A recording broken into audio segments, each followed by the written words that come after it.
नमस्ते छात्रों, मैं हूं श्री गायकवाड़ आर्यल। ज्ञान समृद्धि से चल पर आपका हार्दिक स्वागत। छात्रों, आज हम कक्षा 10वीं की कविता चौथी छापा इसका अध्ययन करने वाले हैं। छात्रों, इस वीडियो को बार बार देखिए, अपने दोस्तों को शेयर करें, इस वीडियो को लाइक करें और हाँ, अगर आप पहली बार मेरे इस वीडियो को देख रहे हो तो मेरा यूट्यूब चैनल ज्ञान समृद्धि से अवश्य सब्सक्राइब करें। छात्रों, कविता चौथी छापा, रचनाकार है ओम प्रकाश आदित्य जी। छात्रों, छापा इसका मतलब होता है एक आयकर विभाग ने डाली हुई रेड, एक उसे हम मराठी में धाड़ कहते हैं। जैसे अलग अलग अर्थ है। छापा मारना, छापा मारना इसका अर्थ ये भी होता है जैसे पुलिस ने जुआरी जो होते हैं, जुआरी, उसके अड्डे पर छापा मारा। उसी तरह से छाप खाना, छापा खाना मतलब छाप खाना मतलब प्रिंटिंग प्रेस। जैसे छाप खाने में किताबें, निमंत्रण पत्र आदि छपवाते हैं छापा खाना में। उसी तरह से छाप, छाप का मतलब प्रभाव। एक जो एक जैसे गांधी जी की, गांधीवाद ने सारे संसार पर अपनी छाप छोड़ी है। इस तरह से छापा, इसके अलग अलग अर्थ होते हैं, लेकिन यहां जो अर्थ लिया है इस कविता में वो अर्थ है छापा मतलब रेड। ओ रेड, आयकर विभाग ने डाली हुई रेड। ये जो कविता है इसके रचनाकार है ओम प्रकाश आदित्य जी। ओम प्रकाश आदित्य जी का परिचय, इनका जन्म 1936 में गुरुग्राम हरियाणा में हुआ था। तो इनकी मृत्यु हुई है 2009 में भोपाल मध्य प्रदेश में। ओम प्रकाश आदित्य हिंदी की वाचिक परंपरा में हास्य व्यंग के शिखर पुरुष होने के साथ साथ छंद शास्त्र तथा काव्य की गहनतम संवेदना के पारखी थे। मतलब परखाने वाले, एक पहचानने वाले। अब हिंदी कवि, मतलब जो कवि है वो ओम प्रकाश आदित्य जी, वे हिंदी कवि सम्मेलनों में हास्य व्यंग्य के पुरोधा थे। पुरोधा मतलब अग्रणी विद्वान, सबसे पहले विद्वान या सबसे अव्वल विद्वान ऐसे कहेंगे उसे। पुरोधा का मतलब पुरोहित भी होता है, मतलब यज्ञ करने वाला वगैरह, लेकिन यहाँ इस कविता के अनुसार उसका अर्थ यही होता है पुरोधा का कि अग्रणी विद्वान। इनकी कुछ प्रमुख कृतियां हैं, इधर भी गधे हैं उधर भी गधे हैं, मॉडर्न शादी, गौरी बैठी छत पर, ये काव्य संग्रह है आदि। इस पद्य संबंधी प्रस्तुत हास्य व्यंग कविता में कवि ने आयकर विभाग के छापे के माध्यम से आम आदमी की आर्थिक स्थिति, छापा मारने वालों की कार्य प्रणाली को दर्शाया है। कवि द्वारा किया गया छापे का वर्णन व्यंग्यात्मक हास्य उत्पन्न करता है। छात्रों, इस कविता के माध्यम से यहाँ जो रचनाकार है ओम प्रकाश आदित्य जी ने हमें बताया है कि आयकर विभाग के अधिकारी प्रामाणिक सूचनाओं के आधार पर अनधिकृत रूप से अर्जित धन का पता लगाने और उसे अधिकार में लेने के लिए छापा मारते हैं, वहां रेड डालते हैं। प्रस्तुत कविता में कवि ने अपने घर पर छापा मारने वालों द्वारा छापा मारने के बाद की स्थिति का व्यंग्यात्मक एवं रोचक चित्रण किया है। छापे के दौरान अधिकारियों को वहां सोना चांदी तो दूर, रसोई घर की पीपियों में पेट भरने के लिए जरूरी अनाज भी नहीं मिलता। कवि ने कविता के माध्यम से छापा मारने वालों की कार्य प्रणाली और आम आदमी की आर्थिक स्थिति का वास्तविक यथार्थ पर चित्रण किया है। इसके साथ ही कवि ने व्यवस्था से एक ज्वलंत प्रश्न भी पूछा है कि जब वो अनधिकृत गलत रास्ते से प्राप्त मतलब अर्जित धन अपने अधिकार में कर लेते हैं, उसे साथ ले जाते हैं, तो अधिकृत रूप से अर्जित आय से, आय मतलब आवक, आय से जिनके पेट नहीं भरते वो उनकी सहायता करने की कुछ व्यवस्था क्यों नहीं करती? छात्रों, आयकर विभाग वाले कर चोरी करने वाले, जो टैक्स होता है वो चोरी करने वालों और नाजायज ढंग से संपत्ति मतलब काला धन अर्जित करने वालों जो होते हैं उनके घर और कार्यालय पर छापा मारते। कवि के घर पर छापा पड़ा तो कवि मांगी गई वस्तुओं को साहित्य में इस्तेमाल किए जाने वाले शब्दों से जोड़कर व्यंग्योक्ति में जवाब देते हैं। जो वो प्रश्न पूछते हैं छापा मारने वाले, उनके हर प्रश्न में जो मुख्य शब्द होता है उसके दो अर्थ कैसे निकलते हैं, उसके जरिए व्यंग कैसा उत्पन्न होता है और वास्तविकता की ओर कैसे ले जाते हैं, देखते हैं कविता में। पहली पंक्तियां, मेरे घर छापा पड़ा, छोटा नहीं बहुत बड़ा। वे आए, घर में घुसे और बोले सोना कहाँ है? मैंने कहा मेरी आंखों में, कई रात से नहीं सोया हूं। वे रोश में आकर बोले स्वर्ण दो स्वर्ण। मैंने जोश में आकर कहा स्वर्ण मैंने अपने काव्य में बिखरे हैं, उन्हें कैसे दे दूं? छात्रों, इन पंक्तियों के माध्यम से कवि आयकर विभाग वाले से क्या कहते हैं? कवि कहते हैं कि मेरे घर पर आयकर विभाग का छापा पड़ा, वो भी कोई छोटा मोटा नहीं, बहुत बड़ा छापा पड़ा। अधिकारी मेरे घर पर पूछताछ करने के लिए आए। वे सीधे घर में घुस आए और पूछने लगे सोना कहाँ रखा है? सोने के दो अर्थ होते हैं। सोना मतलब एक कीमती धातु। आयकर अधिकारी जो है सोने का मतलब समझते एक कीमती धातु जिसके आभूषण बनाए जाते, गहने बनाए जाते ओ। और लेखक के अनुसार मतलब कवि के अनुसार जो सोने का अर्थ होता है आंखों में जो नींद आती है ना, वो सोना। इसलिए वो कहते हैं सोना कहाँ रखा है? कवि उन्हें जवाब देते हैं सोना वो तो मेरी आंखों में है, मैं कहीं रात से सोया नहीं हूं। अधिकारियों को इस पर गुस्सा आता है। वे प्रश्न को और स्पष्ट करते स्वर्ण दो स्वर्ण। लेखक स्वर्ण को सुवर्ण, सु यानी कि अच्छे, वर्ण यानी कि अक्षर, सुवर्ण से जोड़ते हैं और जवाब देते हैं कि स्वर्ण तो उन्होंने अपने काव्य में बिखरे हैं, उसे वे उन्हें कैसे सौंप दें? स्वर्ण के दो अर्थ है। अधिकारियों का मतलब है, स्वर्ण का मतलब एक कीमती धातु सोना, और कवि समझते हैं सुवर्ण मतलब अच्छे अक्षर, सुंदर अक्षर। वो सुंदर अक्षर वो कहते मेरी कविता में है, वहां से ले ले।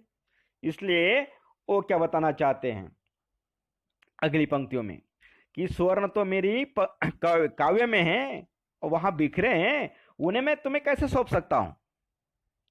वो परेशान होते हैं तो अगला प्रश्न पूछते हैं। वे झुंझला कर बोले तुम समझे नहीं, हमें तुम्हारा अनधिकृत रूप से अर्जित अर्थ चाहिए। मैं मुस्कुराकर बोला अर्थ मेरी नई कविताओं में है, तुम्हें मिल जाए तो ढूंढ लो। वे कड़क कर बोले चांदी कहाँ है? मैं भी भड़क कर बोला मेरे बालों में आ रही है धीरे धीरे।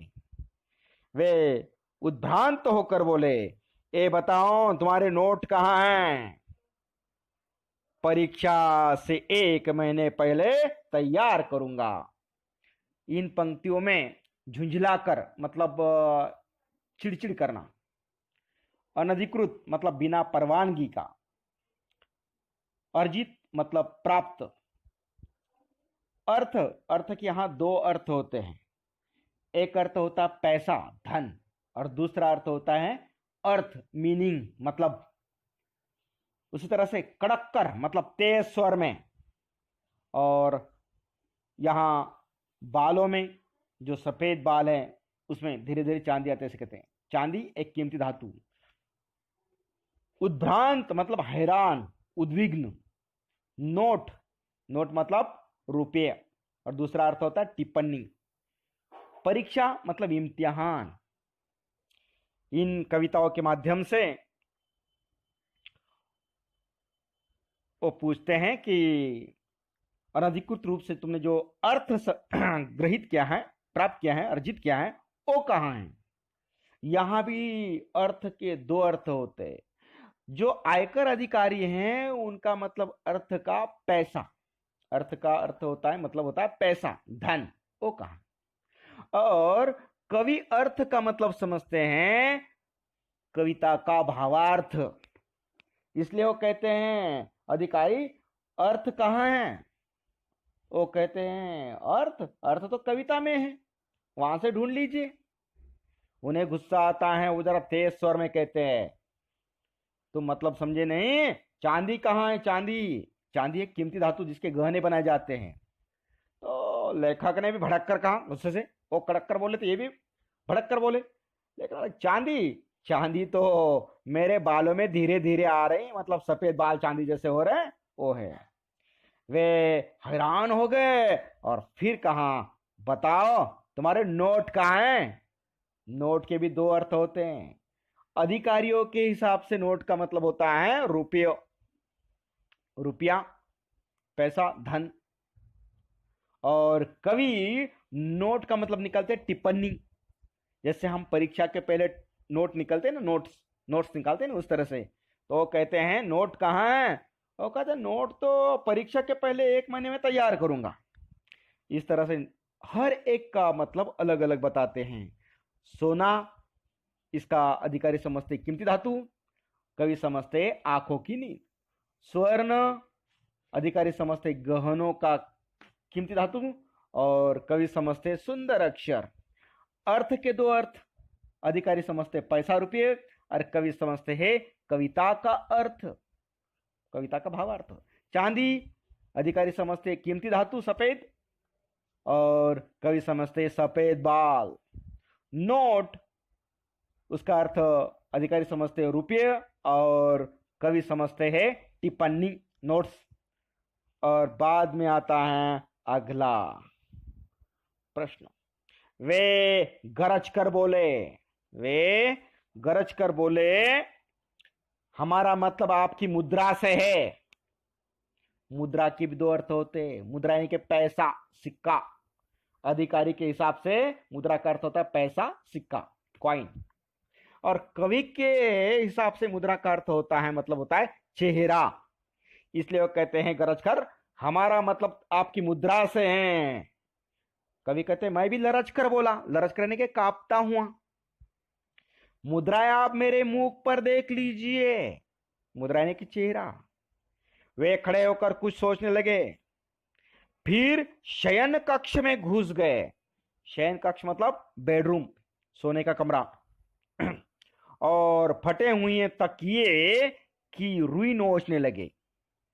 तकिए यानी कि हम सोते समय जो सिरहाने लेते हैं ना, तकिया, उसे कहते तकिए, उसे नोचने लगे। उसके अंदर जो रुई है, वो बहुत सारे लोग जो काला धंधा करते और पैसा कमाते हैं, वो गद्दी में, जो अलमारी में या तकियों में पैसा छिपा कर रखते हैं, धन छिपा कर रखते हैं, मटके में, डिब्बे में, अलग अलग जगहों पर। तो उन्हें शक होता है, सब जगहों को तलाशी करते हो।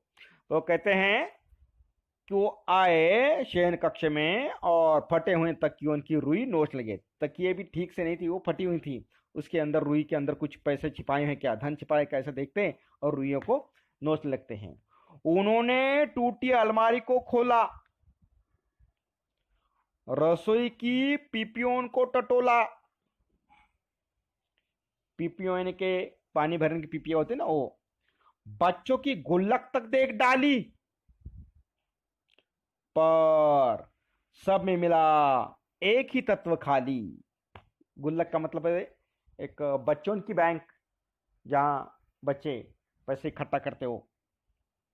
यहां उनका कहना है कि जो अधिकारी हैं वो आते हैं और वो कहते हैं कि हमारा कहने का मतलब आपकी मुद्रा मतलब पैसों से है। कवि ने इसका अर्थ मुख, मुद्रा से जोड़कर जवाब दिया।